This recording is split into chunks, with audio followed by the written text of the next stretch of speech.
The Beverly Hillbillies.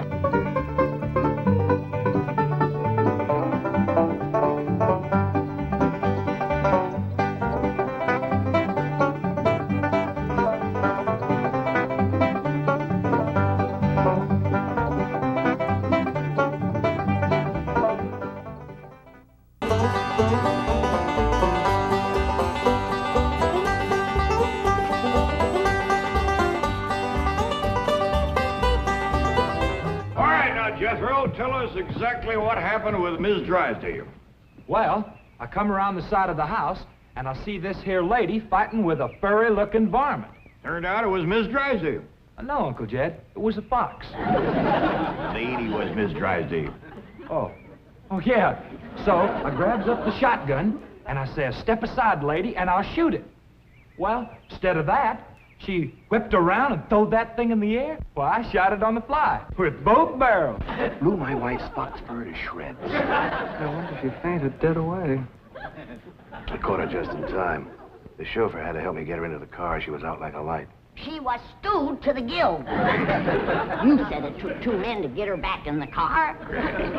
You know, Jethro, could be that there fox was Miss Drysdale's pet. Why in tarnation would she want a sneaky old fox for a pet? 'Cause them kind of people are liable to do anything. What kind of people? Ask your pa.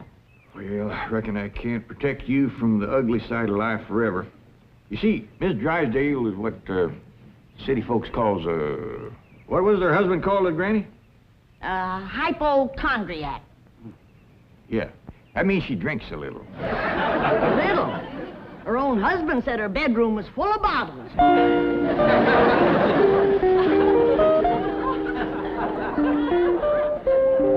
The doctor says she'll sleep for several hours. He gave her a sedative. What about Claude? Oh, she insisted that he have a sedative, too.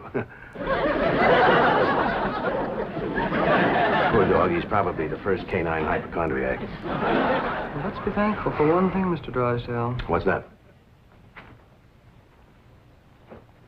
The tree outside the window.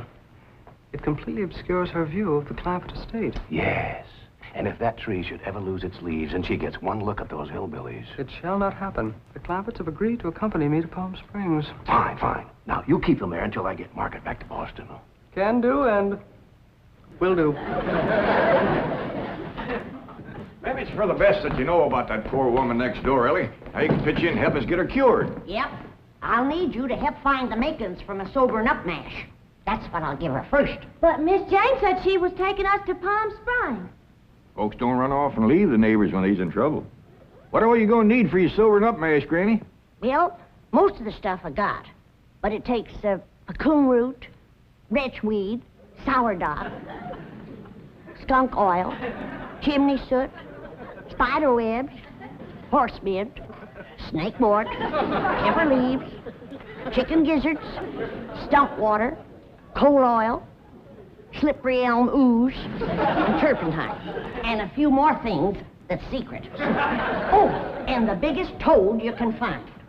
Granny, you use a live toad? That's just for testing. I give it a swaller to see how far it jumps. Last time Granny used a sobering up mash, set a new record. Clean over the top of Elverny Bradshaw's clothesline. That's tall jumping for a toad. Oh, this wasn't no toad. This was Elverny's husband, Homer. It was him Granny was sobering up. Wellie, if you're going out in the brush hunting stuff for Granny, you'd best put on some old clothes. Okay, Pop. Well, let's get it going.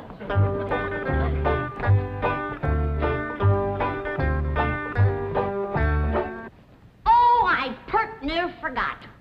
I have to have some goat's milk.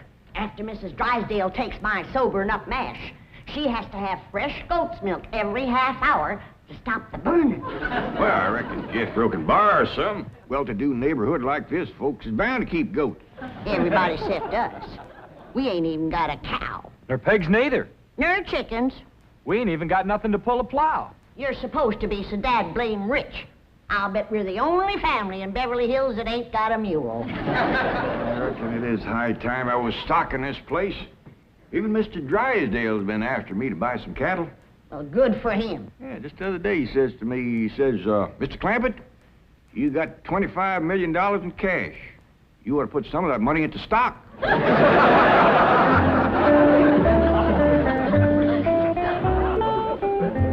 Well, we better get busy now if we're going to find...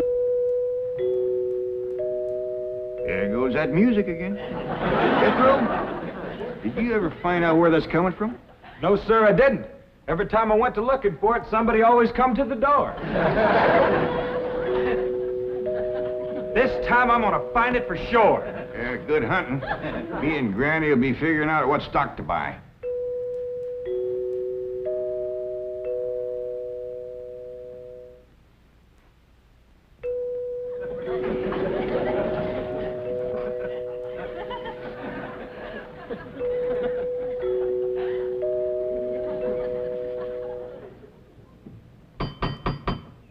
Doggone it, never failed. Howdy, Miss Hathaway. Oh, please stop calling me Miss Hathaway. Now, if I can call you by your first name, Jethro, surely you can do the same for me. But, Please? well, howdy, Miss Jethro. How about calling me Jane? I like that better. Well, are we all set to leave for Palm Springs? No, ma'am. Uncle Jed and me's going to town and buy some stock. Stock? Yes, ma'am. Mr. Drysdale, he told Uncle Jed he had ought to put some of his money into stock. He dictated a memo on that. But you needn't waste time driving into town. You can order your stock by telephone. Now, here are Mr. Drysdale's recommendations. He doesn't want your Uncle Jed to get a bum steer. Oh, Uncle Jed, he wouldn't buy no bum steer. They should be cautious in a bull market. You gotta be careful with cows, too. Jethro, you have the most delightfully bucolic sense of humor. Now then, would you like to ride to Palm Springs with me, or would you prefer to drive and meet me there? Jethro? Oh, yes, ma'am. Would you like to drive your own car? Oh, yes, ma'am. I like to drive. Very well. I have typed out explicit directions. I've even drawn a map showing the exact location of the hotel. They have a lovely pool, and... Jethro. Oh, yes, ma'am. I'm taking a bikini to Palm Springs. Is that faster than a train? Jethro, you dear naive boy. You shall see when we go swimming. You Tarzan.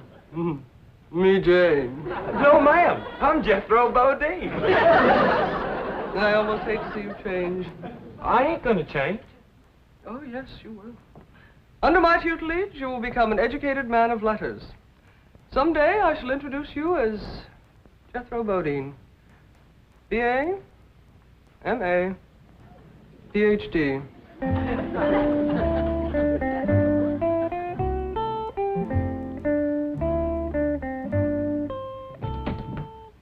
Awful smart woman, but that ain't the way you spell Bodine. All I know is this is the kind of stock Mr. Drysdale thinks is good.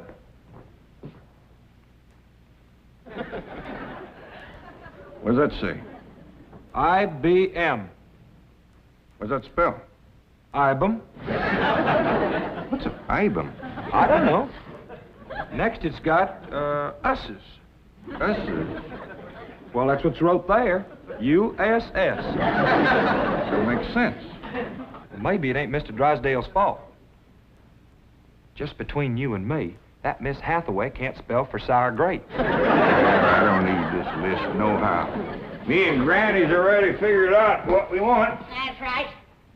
A pair of goats, 3 pigs, 4 cows, a bull, a mule, and a dozen chickens. Reckon we get all that on the truck? Don't have to. Miss Hathaway says just call on the telephone and they bring them out. Oh, now, ain't that nice? Hello? Jed, I watched that banker feller. You have to stick your finger in them holes and spin her a while. All right.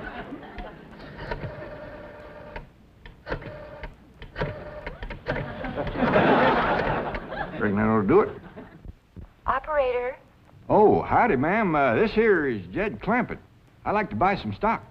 What number do you wish? Number? Oh, a couple of goats, 3 pigs, 4 cows, a bull, a mule, and a dozen chickens. I'll give you information. Well, thank you, ma'am. I appreciate all the information you can give me. It's the first time I ever bought stock on the telephone. Perhaps I'd better connect you with a supervisor. 2 heads is better than 1. Supervisor speaking. May I help you? Well, thank you, ma'am. This here is Jed Clampett. I'd like to buy some stock. Do you know the number you wish to reach?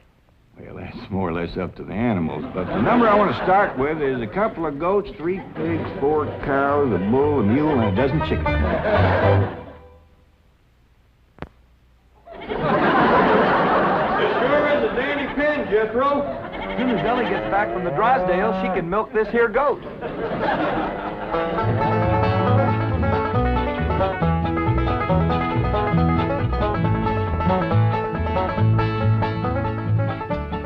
Mr. Drysdale sure has got a nice house, ain't he, Granny? Yep. Nice house, nice car, nice job.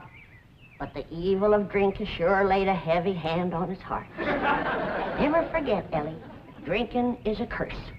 But you take a drink now and then, Granny. Never more than a thimbleful.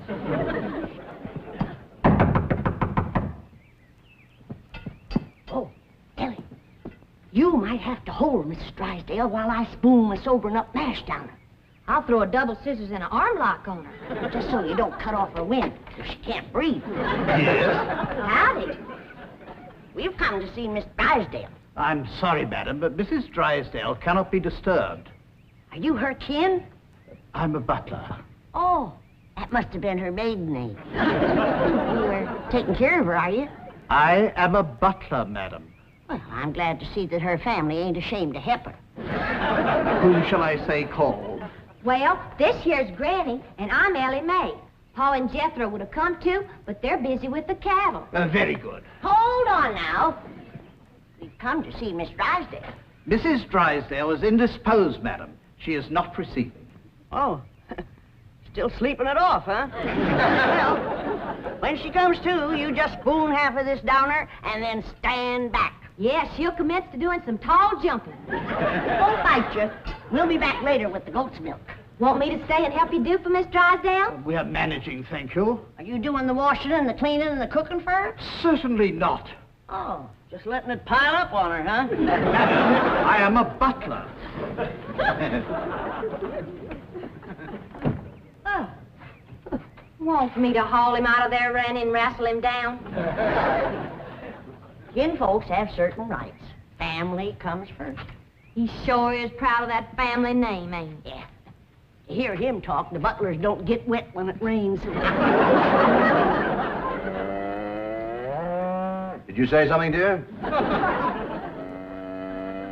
Well, speak up, dear. Can I get you something? Come in. I beg your pardon, sir. The butler said some people from a ranch brought this for Madame. From a ranch? Well, he said they mentioned cattle. They called themselves Granny and Ellie Mae. The Clampetts. They haven't gone to Palm Springs. Jethro, get him in through that gate. That's the way. Suey, pig, pig. Ah! Get in there. Get in there, pig. Get in, pig. Come on. Get pig. That's the way. Suey. No, surely not. Marie, tell me I'm hearing things. You're hearing things, sir. Cows, chickens, pigs, goats. No.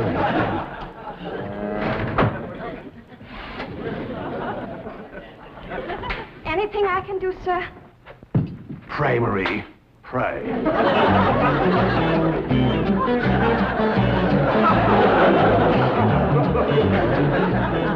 Hold your horses, I'm a-coming. Oh, howdy, Mr. Drysdale. Did your wife pick Ellie up? Mae? Where's your father? He's tending the cattle. He brought cattle into this beautiful estate? No, he called on the telephone, and some men brought him in a truck. Yes, sir. I'm just fixing to go milk the goats. Come on out to the stock pen. Stock pen?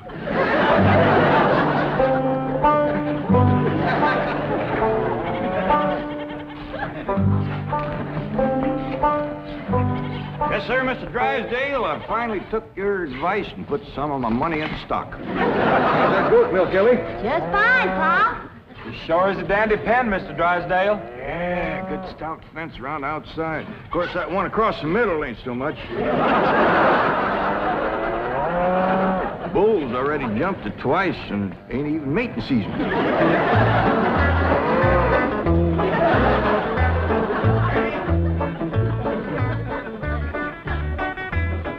myself some mighty fine-looking stock. Of course, they need a little fattening up. Mr. Drysdale happy to see him? Granny, he was so happy he couldn't talk. He just kind of hung on a fence and made little gurgling noises in his throat. Well, that poor man has some joy coming to him. I'm glad to be able to help him to forget his trouble for a spell. Here's the goat's milk, Granny. Oh, good, Ellie. Now, you run that right over to Mrs. Drysdale. That sobering up mess smarts considerable unless you follow it up with fresh goat's milk. Ellie, Mr. Drysdale ever find his tongue? Yeah, Pa. Whilst I was milking the goat, I heard him kind of mumbling like he was giving thanks. He says, "Oh, what have I done to deserve this?" Lord love him. Ain't that pitiful? Oh, hurry, child, now hurry. You know, Granny, it gives a person a mighty good feeling to help a neighbor. You betcha. And he needs us, because his wife's kin ain't no help. Who's that? That high and mighty Mr. Butler. That's who came to the door when Ellie and me took the mash over. Wouldn't let us see Miss Drysdale. Well, now, you can't hardly blame him for not wanting folks to see it. Uncle Jed, the bull jumped that little fence again, so I tied him back over on his side. Where's Mr. Drysdale? I asked him to come in for some coffee. It was the funniest thing would happen to him. You know how he was hanging on the fence of the stock pen, kind of gurgling and mumbling happy-like? Yeah. Well, all of a sudden, he points up towards his house and says, "My wife, that's her window." Then he goes tearing off into the bushes like a bear was after him. She took some mash and he seen her jumping. Like Ellie is going to get there with the goat's milk just in time.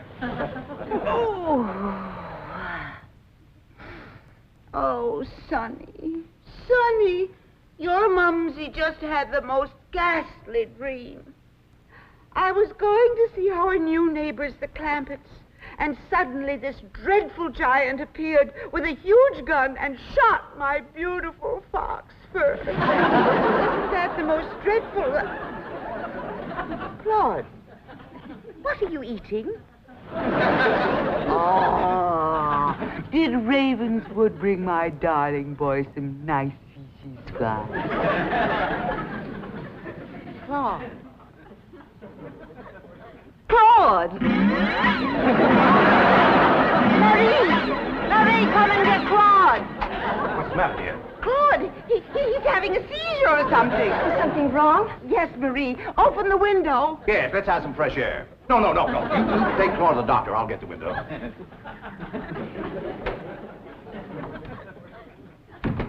Well, darling, how do you feel? Dreadful. My nerves are shattered. Open the window, dear. Well, it might not be good for you, Margaret. Oh, don't be silly, Milburn. I need oxygen. Besides, I adore the fragrance of that jasmine that grows on the fence of that tennis court next door. Now, open the window. All right, dear, but first I have a surprise. Surprise? Don't move. I'll be right back. Granny, that there butler fellow wouldn't let me through that door again. And he wouldn't take this milk, neither. Why not? He said he wouldn't touch nothing more from us without it was sterilized. What's sterilized? Oh, we had that in school once. That means soaked in alcohol. Alcohol? Appears to me like Mr. Drysdale's got two drinkers on his hands. Mrs. Drysdale must be in terrible shape. Fighting mean. Scratching and clawing people and everything. How do you know? I heard her yelling and screaming clean from upstairs. She says, "Marie, come and get Claude." Sure enough, pretty soon, this poor girl come a-running down yelling. "Take me to the doctor. I got Claude." Family or no family, that woman needs help, and by thunder, she's gonna get it.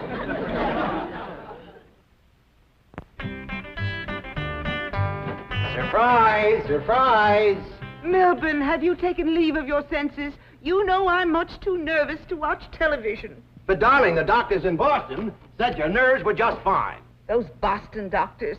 They had the audacity to tell me that I was perfectly healthy. I said, I'm not paying you all that money to tell me I'm healthy. Milburn, I do not want to watch television. Well, you don't have to watch it, dear. Just listen. There's an exciting Western on. Western? Milburn, shut that off and open the window. I will. Oh, there we are.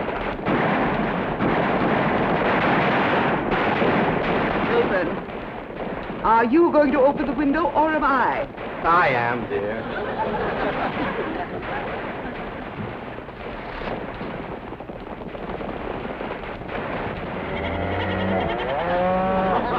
There, you see, the cattlemen and the sheepmen are fighting it out. Well, if you won't turn it off, I will. Oh, dear, I do admit that's a very old plot, but I'm sure we can get something better.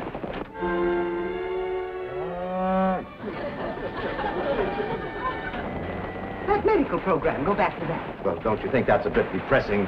I want the medical program. All right.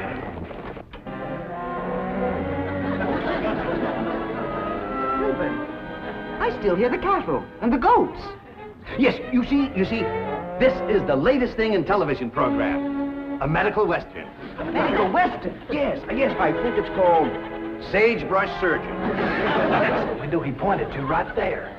I've got to get some fresh goat's milk up to that woman some way. I could shinny up the tree and climb right in that window. Oh, Jethro, it ain't fitting for a man to be in a woman's bedroom. How about me? No, Ellie. You're too young to handle somebody wrestling in the grip of old John Barleycorn. I gotta get up there and have a goat handy to milk ever so often. I think I got it figured out, Granny. What? I'll get a rope, throw it over that limb, hoist you up to the window. Jethro, you get that Mr. Butler away from the front door. And then, Ellie, you take the nanny goat, lead it upstairs to her room for Granny. All right, Pa. But that little goat ain't gonna do nothing unless he's got that little chicken sitting on his back. That's all right. Raw egg ain't gonna do Mrs. Drysdale a bit of harm.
Margaret, what are you doing? Packing. I'm leaving immediately. Oh, don't leave me. I love you. I love you too, Milburn. Why don't you come to Boston with me? You haven't seen Sonny for a long time.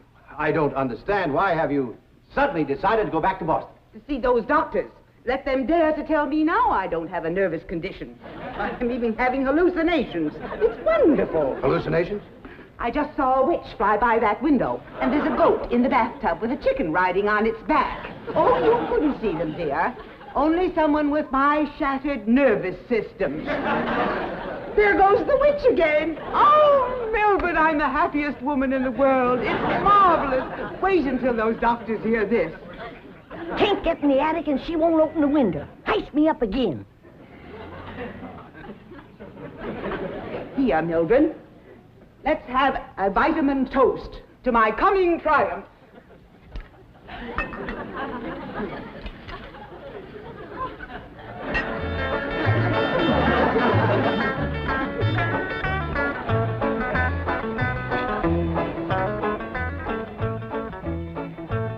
It's too late, Jed. What do you mean, Granny? We didn't get to her in time. Now she's got her husband on the stuff.